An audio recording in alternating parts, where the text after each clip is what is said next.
In this episode, Dave Scanapiego joins us to the Bookie and Bettors show. Who wants a job?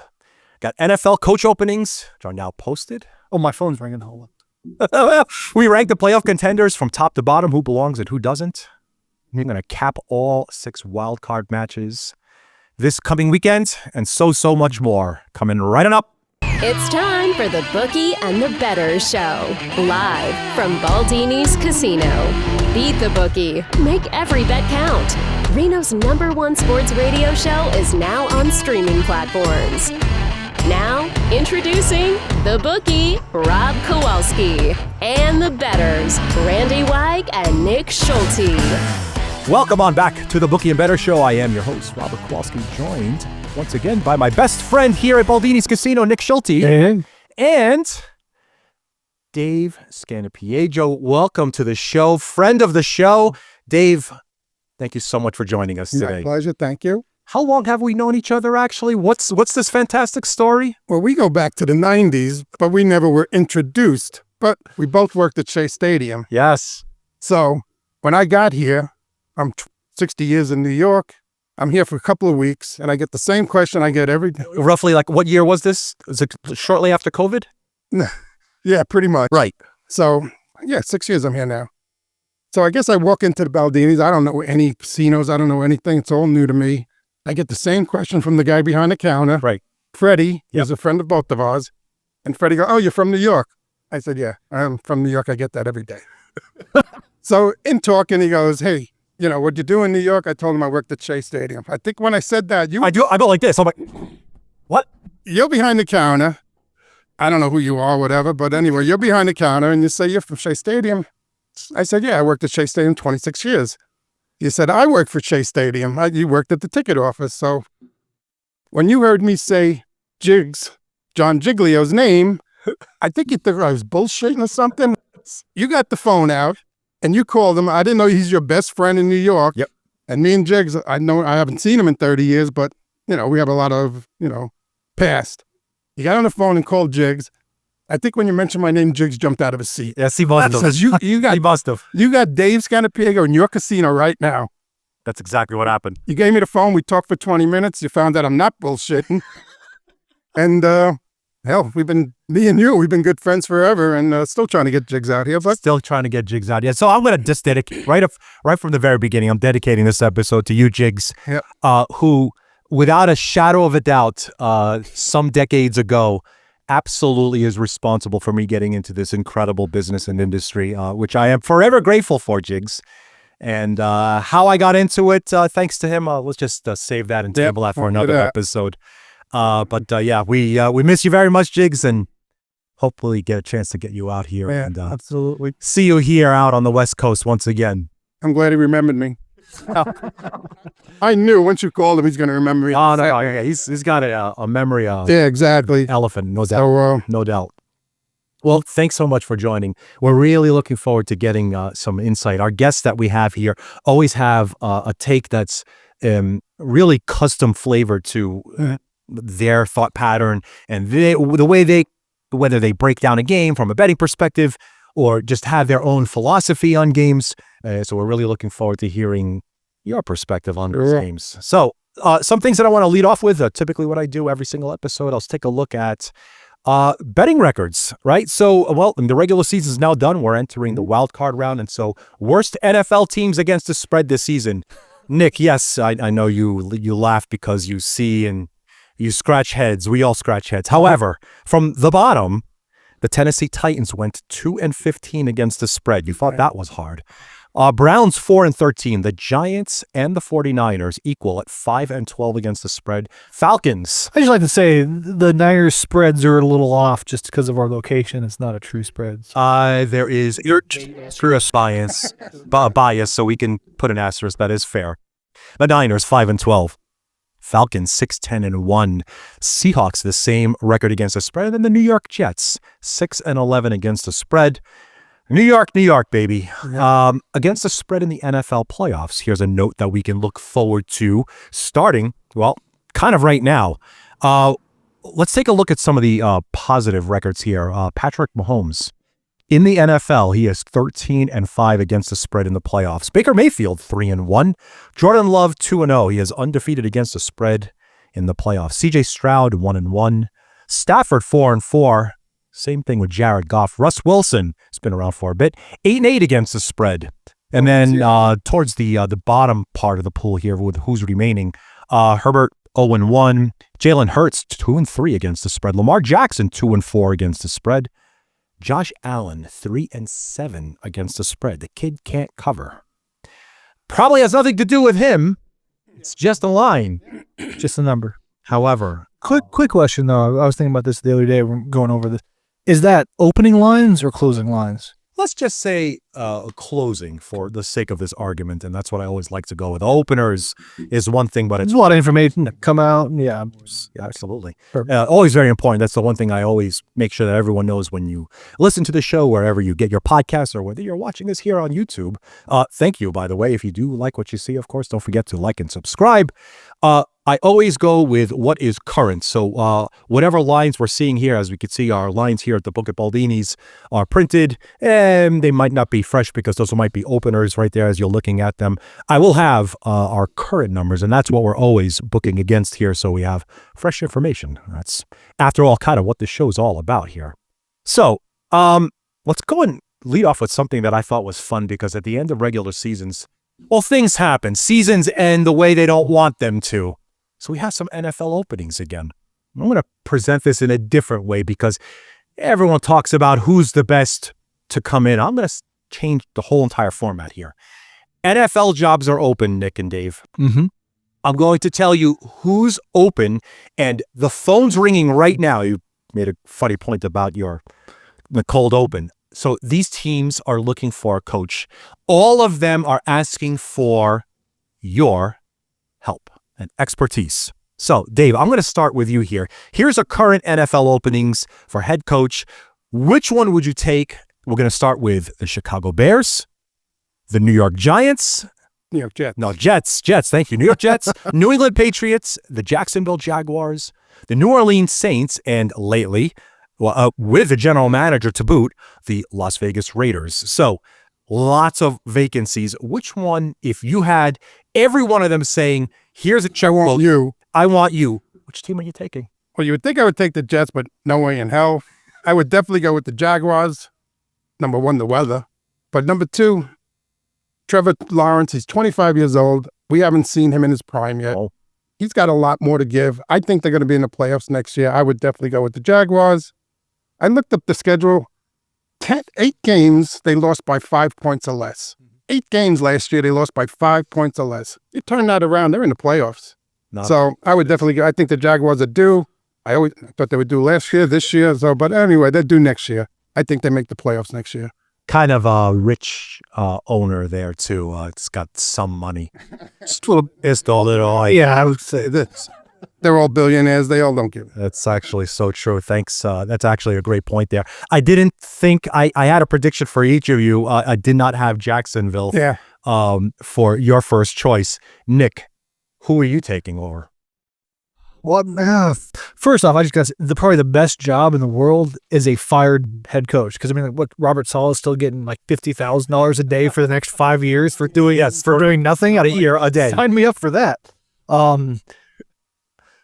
Just out of pure spite, I would say Chicago, so we can actually build an offensive line to actually protect your quarterback and might actually do something for a change. So just a little bit of color to this, because we've been on the Chicago Bears with Nick for pretty much the entire season, going back to like August when we saw when somebody put out 8.5 win total. Get out of here. He's has a thing with the Chicago Bears and with Caleb Williams specifically. Look, we saw what was coming. The number was definitely inflated because of the talent that was surrounding him. But that clearly saw it doesn't make jack squat if you don't have the line to protect the kid. He looked hopeless in some games. Yeah, good call. Okay. I'm going to go and chime in here. I didn't think I was going to make a choice here. I typically like to just present and just give feedback. I'm going to jump in and actually take a team here as well. But I'm going to probably go with the Saints. This is a division that, for the better parts, kind of winnable, no matter what year or what kind of talent pool you have. Great fan base. Oh, hell yeah. Great fan. I would probably lean towards the Saints there if I was looking for an opening. But then again, It's a good choice. I'll probably just end up taking whoever gives me the most money. Yes. Kind of the way I would end up looking. Everyone does now. Raiders, however, do want to make a point of that because that was one that I did not see coming, honestly, to knock out Pierce and then the general manager like 2 days later. I guess, look, you're owner of the team. You could do whatever you want. I just didn't know that a full cleaning of the house would come this fast. Now, as a owner of a team, you can also be a general manager and a head coach, correct? See Exhibit A in Dallas, yes. Yeah. So do you think Tom Brady's going to be on the sidelines for Las Vegas next year? You heard it here first. Yes, exactly. I thought he was going to come in and play for him at some point this year, You but can't be in this booth doing color analyst anymore, right? Let's talk check leaving North Carolina, No. which would be a real disgrace. But he would leave North Carolina to go over to the Raiders because Brady's there. You know, why not just bring the rest of the guys in too? I mean, you know, it makes no sense. I kind of had a prediction that, I really think that Belichick is going to stay as a head coach for about 3 or 4 years, and whoever his star quarterback is, once he goes into the draft, I think Belichick's going to follow him. And I think he's going to have... What, at 79 years old? Well, I think in Belichick's head, he's chasing Tom Brady for the most Super Bowls. He's kind of got a chip on his shoulder that I'm the one that built this offense. I'm the one that... And their offense was good, but really what made them apart all those years was their defense, and I think Belichick had a lot to do with it. So I think it's more of a kind of a bone to pick, so to speak. We'll see what happens. I don't know. I mean, what is it? I don't know the psychology of any of this. No. If you're a coach for 40, 50, how long has he been in coaching? Belichick. Since the Giants 80s, right? Right. So forever. I mean, it's like, so he's never going to let that go no matter what. So he probably did this. It took took the UNC job just to spite the NFL. He's like, you know what? I don't care. I'm going to do this anyway. Well, he actually came out in an interview, and I remember him saying that, he thought with I kind of wish Randy was here for this, but in Belichick's own words, with the transfer portal and NIL money, he feels that you can turn around a college program much faster than an NFL program. So we'll see what happens. Nothing. And I'll go ahead and just finish this on that with NIL because you mentioned that, and I could hear Randy's kind of over here, and take a look at what's left right now with the FCS and actually the FBS. The whole entire series. Where's the SEC? Yeah. First time. See, suddenly all of a sudden everyone can get paid, and SEC doesn't look that good anymore. Just all I got to say though is, if my son is a recruit and Bill Belichick shows up at my door, how do I say no? Yeah. And not to mention, again, I don't know anything much about college, but another pretty famous person who went to the University of North Carolina, Michael Jordan, and I'm sure he's a pretty big booster, if they really need to sign the number 1 recruit and Belichick and Jordan show up at my house to get this kid, where do I sign? He had the press conference. Yeah. But he didn't sign a contract, or he had the press conference before the contract. It's a weird thing, right? I don't understand that. Like he has an out. He doesn't even have to. Coach, I'm sure he must have an out clause somewhere that just says. What, 1 day later? But there's something like where they can let him go before the start of the season. It's only like $1 million buyout or only right. $1 million. Only. Inflation. Got to take care of that 22-year-old. Hey, let's move on over here to another topic. NFL. So here's what I wanted to do is take a look at, in our next segment here is to break down the teams that are remaining here in the wild card round and those that are on a bye, and kind of have a look at things from a different perspective it's a betting show, right? So I wanted to take a look at this pool of teams as you have right there, who's remaining. And start off with just some general thoughts. Dave, I'll start off with you.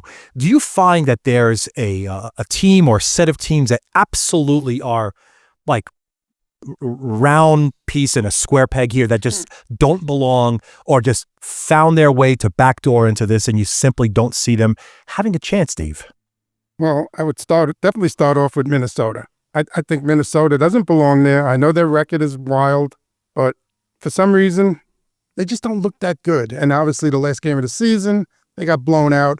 I think they're going to go into the playoffs. I think they're going to get blown out. It's just doesn't make sense to me with them. Pittsburgh Steelers, they score 15, 16 points a game. I don't know. Haven't they lost like the last 7 games? Yeah, I think it was something like that, 4 or 5 games. The wild card here, I think, is the Rams. I think the Rams are going to do some damage. I heard a story. I don't know how true the story is, but Dan Campbell, they said at the end of the game, said to the Minnesota coach, "I'll see you in 2 weeks." Dan Campbell's not an idiot. Everyone heard it. They reported on it. Did he say that because he wants the Rams to be pissed and kick the shit out of the Minnesota Vikings? Because he don't want to see the Vikings. So, strange comment to make at the end of a game, at the end of the season, that I'll see you in 2 weeks. That you don't do that. You don't. I add, fire to the, it just doesn't make sense. And we'll see what the Rams do this week. Yep. See where they play first. Yeah, excellent point there. And of course, the Vikings, 14-3. Of course, we know their record. They're about to go. They're probably the toughest wild card playoff teams in history of the NFL. Took that tough loss in Detroit back on Sunday. Anyone who watched that game could see how much of a street fight that it really was. There's no shame in losing to the Lions. Who pulled away in the fourth quarter. But if anything, I don't know. It probably makes you wonder. Is Sam Darnold just having the flattest game of the entire season? It just so happened right there. But from the Rams' perspective, and I'm going to get back to, because I know you have a couple of thoughts on the Rams as well.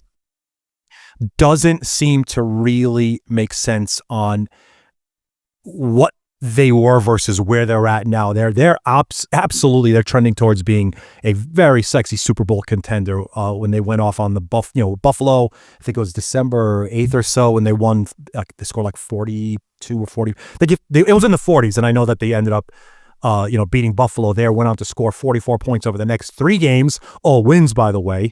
And now we're left to wonder what kind of offensive firepower they're going to bring into the postseason. However, healthy. They are healthy, and that's kind of where they're at, in terms of, is this franchise peaking at the right time? And so that's what I'm seeing right there between the Rams and the Vikings. So great point there, Dave.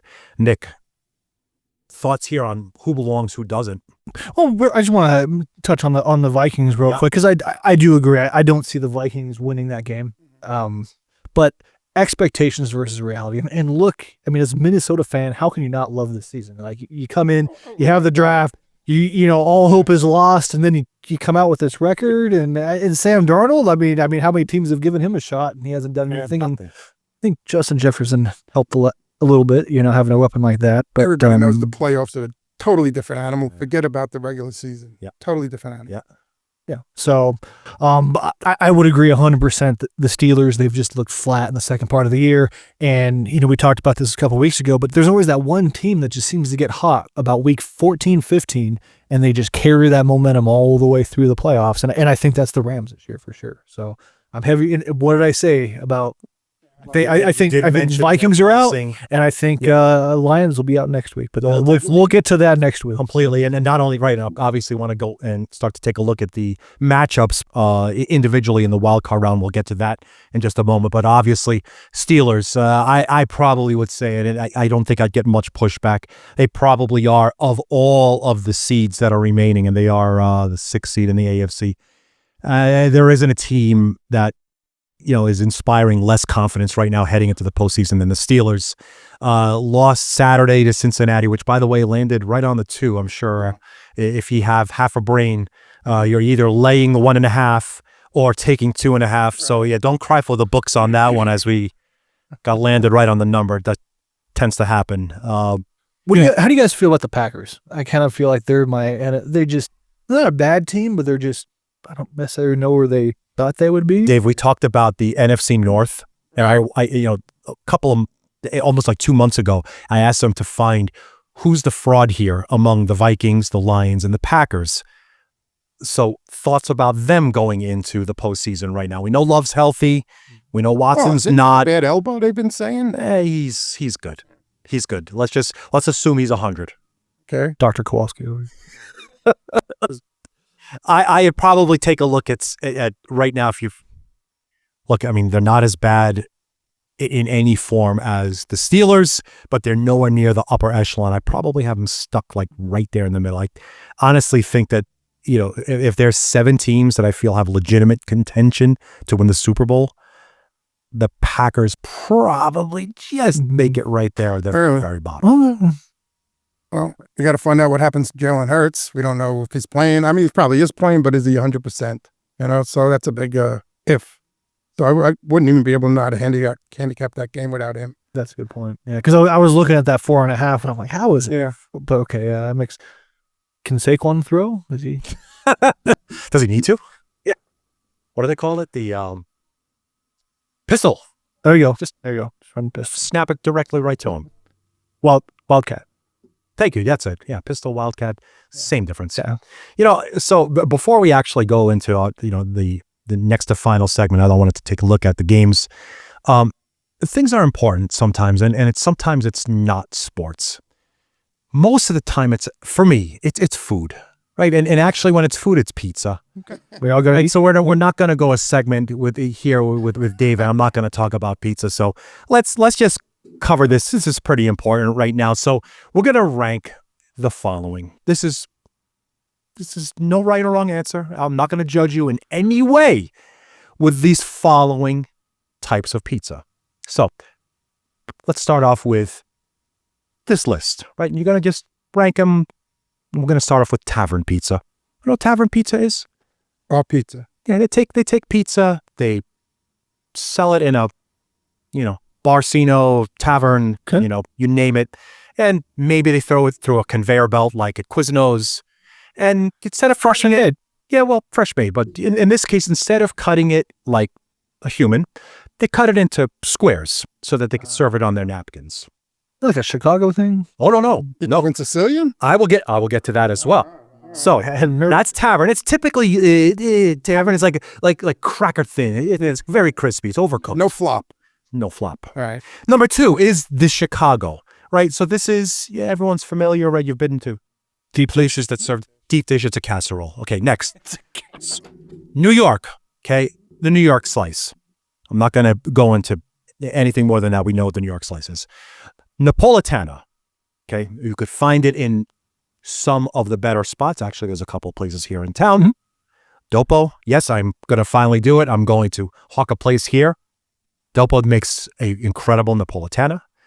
Detroit style pizza, DSP. That's the square one, right?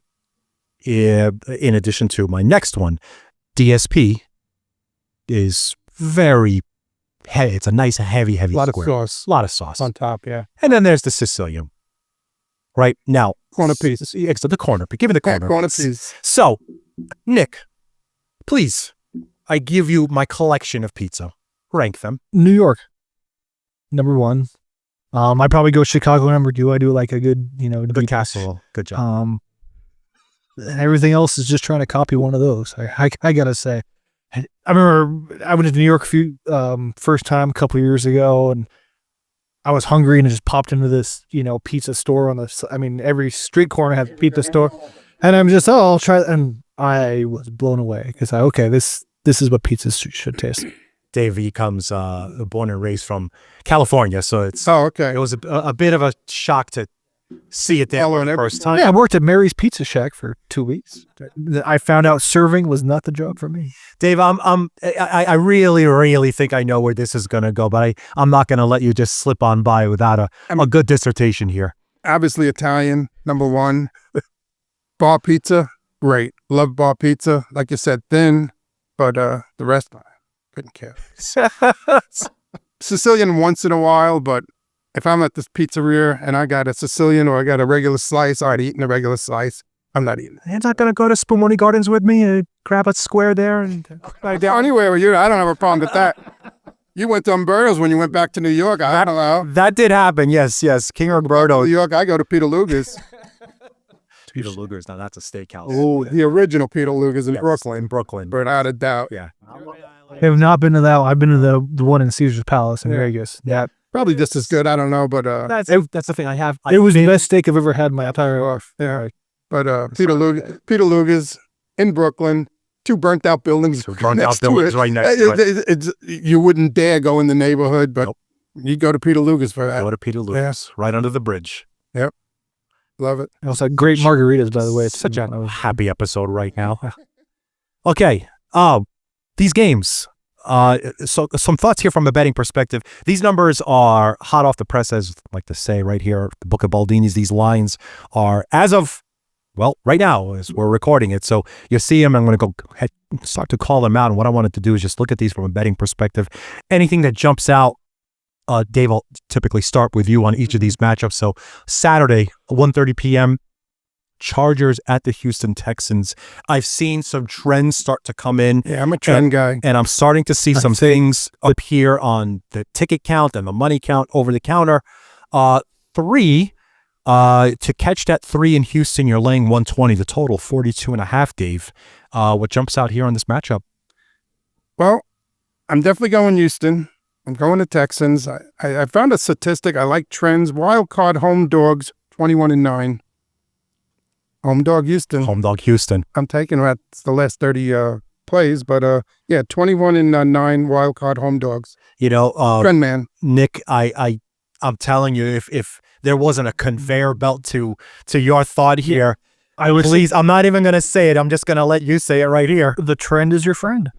Trend is your friend. So another angle though from this game. well, I go a little different way, and I just look at their head coach. Mm-hmm. What's the worst he's ever finished as a head coach of an NFL team? NFC championship game. He's either been in the championship game or the Super Bowl. His 4 years in San Francisco. So and looking at what the Chargers were last year and just what he was able to do, kind of coming with them. I think the Chargers cover this one. I will advance and there. I think right now your future 25-1 for them to win the Super Bowl. I don't know if I can see them beating the Chiefs in the AFC Championship game, but I think they get there. You're not concerned about the way they finished the regular season, or okay? They'll bounce back. They're professionals. They're professionals, and what I'll probably defense. They're ranked 4 in defense, I think. yes, that is correct. I've heard defense wins championship. You tell us somewhere. Randy, calling out to us. I'm gonna go ahead and reveal the trend if I hear it. And so far, one check mark towards the direction that I thought they were going to go. Dave and Nick here, so I'll go ahead and discuss that in a little bit, of course. But on to the late Saturday game here. The odds right now. The book of Baldini's. We opened up the Ravens high, 10.5. It's been bet down since, but it's been bounced back. So Ravens 9.5 and the total 43.5 hosting the Pittsburgh Steelers. We talked a little bit about who belongs and who doesn't. Dave, MVP, or at the very least runner-up MVP, Lamar Jackson here. They cover 10 here? No, I wouldn't even go that way, but I would bet Baltimore. But I'm looking at these guys played twice already. Yeah. They know each other. Yeah. I'm going under. Under, would you say 43? 43. I'll give you the hook. Yep. Yeah, I think 43.5. I think they know each other too well, and neither one's going to want to make a mistake. I like I said, I probably won't go near the game. Maybe tease it down, but I would go under in this game. Nick. I like that. Yeah, there's not a snowball's chance that the Steelers win this one, I think. But I'm with you. It'll probably be a touchdown game, I'm thinking. So, yeah, 9.5 would be too much. Still not enough for me to bet the Steelers. That's not going to. You say it's a touchdown, just ain't going to happen. Okay. However, theoretically, what's our stat on the teams that are double digit, right? It's like 28 during the regular season. But you're absolutely right. It's not good. Just like the regular season, it's one more extra week. People don't realize Lamar Jackson's 29 years old.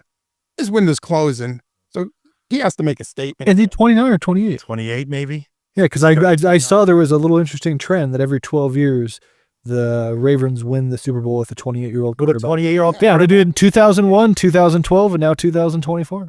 I got a keynote ticket for you if you want to bet that too.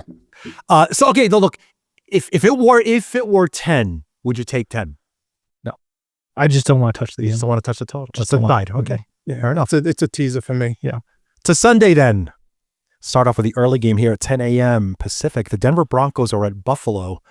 No love at all here as we're almost again near double digits. The Buffalo Bills, a 9-point favorite. I just got off the phone with a friend of mine, Greg, who's stuck somewhere in about mid-20s up near Buffalo, and he says The radio calls are getting out of hand. Everyone's already losing their minds about possibly losing in the wild card round. However, Dave, 9 is the current number with a total 47. Yeah, it'll be cold, but it's Denver, it's Buffalo. They're both cold weather teams. Grown men here. How do you break this down from a betting perspective? Well, you got a rookie quarterback, Bo Nix. Rookie quarterbacks don't do well, especially in the playoffs. So Bills got too many weapons. I'm taking the Bills. I'd lay the points, and also another teaser bet. Another teaser bet. Bring them down. Really, really great point that you made about Bo Nix since 2002. I know it's not current. However, it's relevant here because quarterbacks making their first NFL playoff start, facing quarterbacks with playoff experience. Okay, so we've got 1+1 here.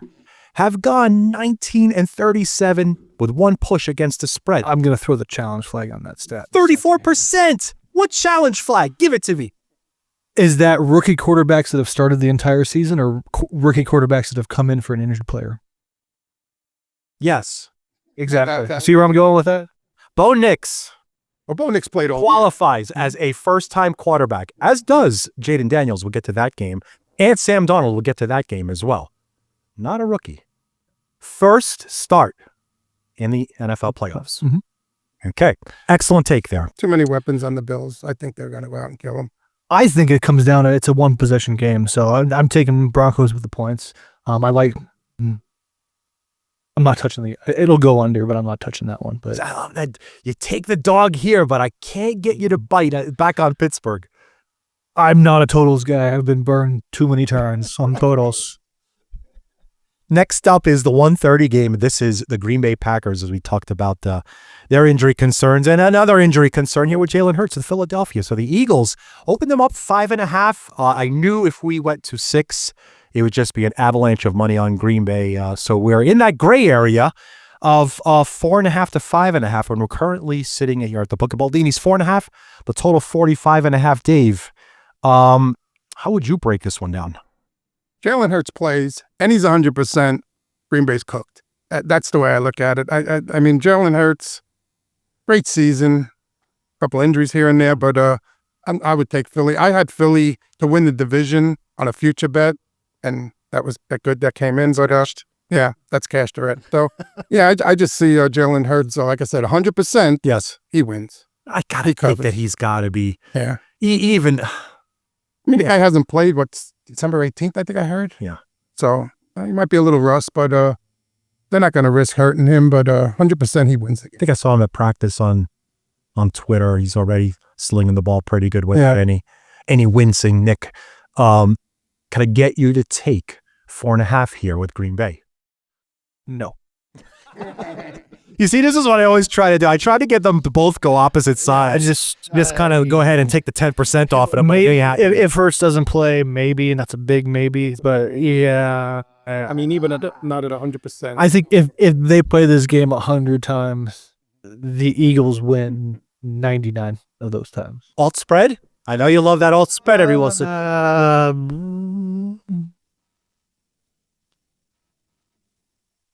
Healthy Hurts. Healthy Hurts, maybe 7.5. I knew you were going to go there. You got a little sharpness to your shoulders as well. 7.5 was... Get a pretty good line on that, I'm sure. I think so. Yeah, you can get a nice plus there. I think it's... Look, it doesn't matter if Hurts even has to hide his injury. Saquon Barkley, I really think exactly. Going to be... If he has to just hand the ball off and, Barkley goes crazy, then he should be fine. Yeah. But... see an awful lot of play action happening here on top of that. So...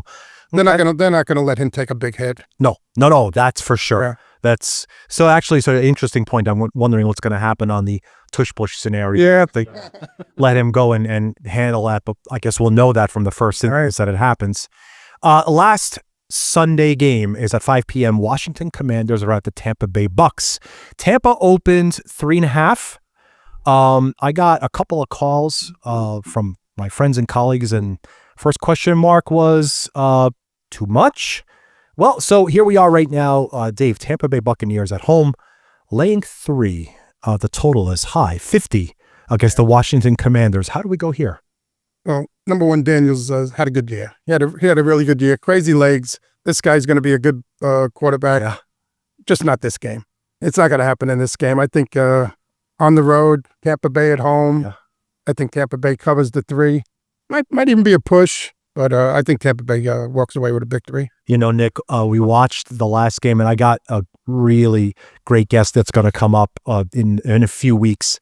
A friend of mine back east won. He didn't win the Circus Survivor pool, but he won a really competitive pool that was published online, had a couple of thousand entries in it, and he made it as one of 3 or 4 finalists that ran the entire season.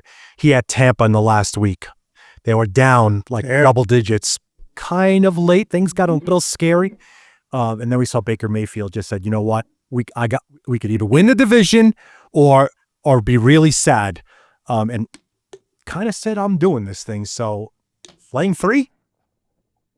Oh, I got a prediction for this game, but I want to get not off topic, but I think what they did for Mike Evans at the end of that game, that builds team. Yeah, that builds everybody. Yeah. We're all bought in. We're all on the same team, and we're all going forward. And so I like the Bucks.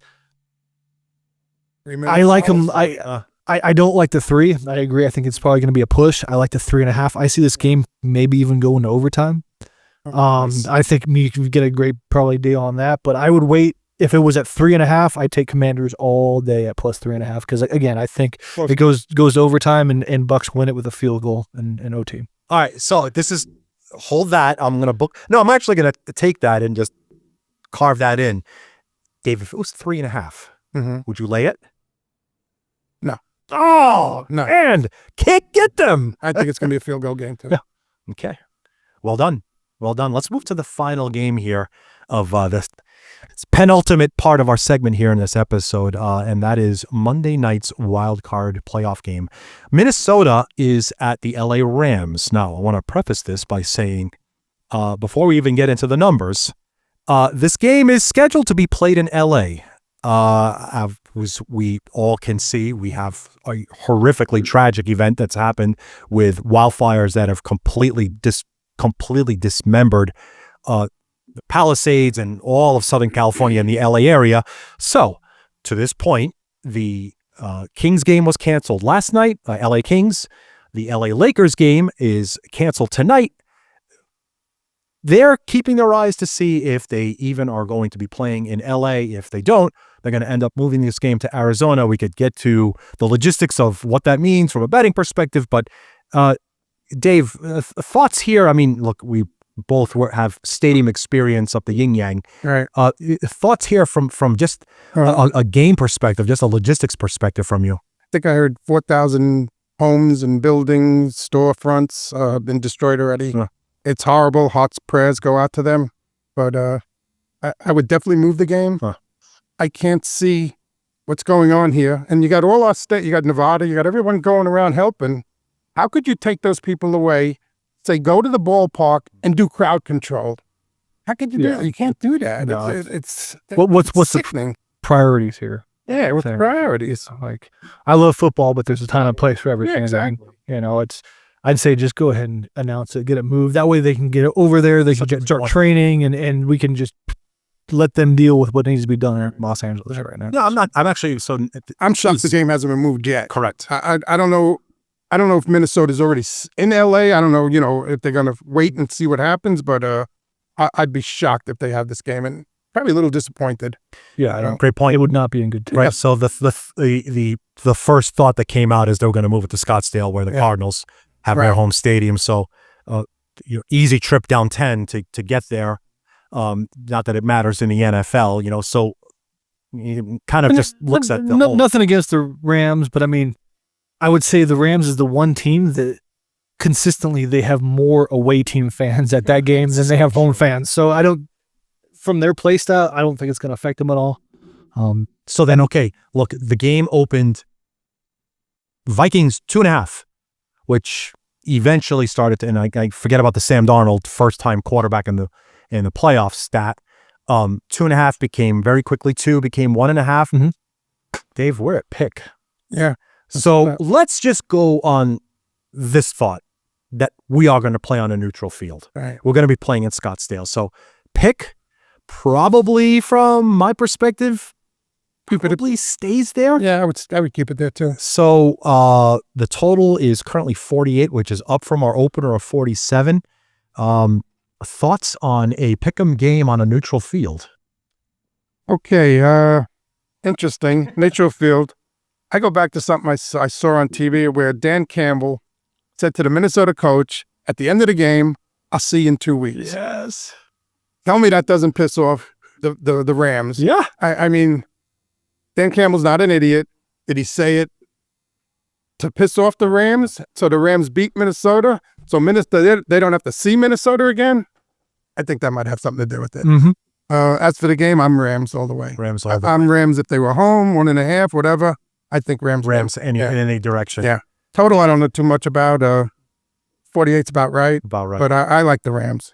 And they're hot. Nick, you speaking of hot, you've kind of circled the wagons around this one. We talked about the NFC West for the entire season, but any difference here in the opinion here from a betting perspective? No, I love the Rams in this game. Again, it doesn't matter to me what that point is because I'm taking the Rams.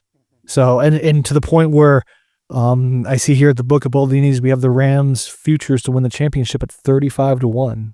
I'd probably put some money on that as well because I think they're going to go. I think they're going to be at least in the NFC Championship. Some positive, and you can value there, hedge off a little bit, and so I can definitely say it won't be 35 if and when. Yeah, if they beat this game, see that get cut in half. Anything was this was I gotta say. This has gone way too fast in my opinion. It's an incredible episode. So there's only one way that we could end an episode of the Bookie and Bettors show when we have a great guest like our guest Dave here, and that's 5 burning questions. We always end with 5 burning questions. So Dave, 5 burning questions. Everyone wants to know that listens here. It's the best sandwich. Okay, so being a New Yorker. 60 years, pizzeria on every corner. It's a veal parmesan, nice soft hero. Yep. Oh, cut it open, rip out the guts, put some sauce down there. Veal parmesan. If there's any question as what rip out the guts means, right. you can go ahead and search that up. But it's basically the way we do things back in the city. Okay. Take all the nonsense. Yeah, bread tell off. all the nonsense bread. You don't need to load up on that bread. Okay. Okay. What's the one thing that you own that you really should throw out? My golf clubs. Every year, I'm going to go play 20, 30 rounds. I'm going to do this. I'm going to get better. I go 1-2 rounds. I'm shooting 95. I'm shooting 100. Throw those clubs out. I'm done. I went to, darn it if I don't remember the driving range because it was back when I was still in Vegas. I got an old set of clubs from a friend of mine. It was $100 bag with every club inside it. So we go to the driving range. No one taught me anything. No one knows anything. They said, "Oh, well, you played hockey forever. You should know it." Easily translatable. Not exactly. It's a shank. It's the worst. I literally took the entire bag. If surveillance wants to pull it up, if they still have it on Betamax, the entire bag just got thrown and I just walked out. I haven't looked back since. Look, I know when I'm beat. I got a funny story for you. When I was in high school for one season, I did play on the golf team, and we were playing at, I think it's called Foxtail now, but it used to be called Mountain Shadows Golf Course in Roanoke Park. And we're playing our rounds, and it was kind of a twilight deal. And this guy joins up with us, like I think on hole 11 or 12, and he seems like he was shooting great. Okay. And then the last 3 holes, he just like triple, great shot, shanked it out of bounds. Another triple. And then finally on 18, like I think he said he just needed a double to like break his personal best. He just put great shot in the fairway. It's a par 5. He's got a chance to make it home in 2, goes for it, hooks it left in the water. So he drops the second one, hooks that one left in the water, goes to the cart, takes his entire bag and chucks it in the lake. We're kind of like, oh, okay. And that's it. He drives off. About 5 minutes later, we see him going back out there, rolling up his pants. He forgot to take his car keys out of his bag. I always remember that. That's just fun to do. Excellent answer, Dave. That spawned a couple of others right after that. Okay, Dave, What's the scariest animal? All right. So since I'm here, Right. they're walking down the street, these coyotes. I live behind some mountains. They're screaming at each other all night long. They're walking down the middle of the street. They're picking up dogs and eating them. We don't know. I don't know. I've never seen a coyote in New York. I don't know. No. It doesn't happen. No. I'm walking down 7th Avenue, so yeah, these coyotes, they're all over the place. Keep the fences high. Keep the gates closed. It's crazy. So they're coyotes. They're dead. Dave, window or aisle? Window, without a doubt. Being claustrophobic. And if I got the window seat, I can look out the window. I don't have to look at people. I'm fine with that. Nice safe flight. That. Yeah, right. Okay. Last question for the 5 burning questions. You get to listen to one song All right. for the rest of your life. What is it? Number one, I don't want no 2-minute and 9-second song. some upbeat song. So this would be Led Zeppelin, Stairway to Heaven, the long version, the 13-minute version. 13-minute version. You're getting cheated on this one. Stairway to Heaven, Led Zeppelin. That's definitely it. There's going to be a documentary that's going to come out. Yeah, saw that. It's like fully authorized. I can't wait for that to come out. Yeah, and they don't do nothing authorized. So should be exciting. My friends. I gotta say real quick, we never ranked the responses to the burning questions, but I gotta feel like that was a 10 out of 10. No, forget about this episode is a 10 out of 10. The whole of it out of 10. I'm flipping Golf clubs is perfection. That was good. I might go home and do that right now. I'm thinking in my head, I think I still have like my junior set. I have like 5 pairs of golf clubs. I Get rid of them all. I spent I saw a commercial all over the place. You can't slice this club. It's impossible to slice this club. $300. I got it. I'm slicing. I don't know what they're talking about. It's me. So. My friends, thank you so much for joining us on this episode of The Bookie and Better. Of course, if you like what you saw, what you heard from a betting perspective, or just a bunch of ha-has, please do like and subscribe down below. I really appreciate it. This way we get to do far more fun things for you. And Dave, it's been an absolute pleasure and honor to have you on. Thank you so much for being on with us today. And for Nick Schulte and for our best friend and friend of the show, Dave, I'm your host, Robert Kowalski, for the Bookie and Better Show. Thank you so much. Thank you, See Jukes. again next time. Thanks, guys. Thank you for listening to the Bookie and the Better Show. Don't miss out. Subscribe now and be the first to know when new episodes drop. Hit that subscribe button and join us.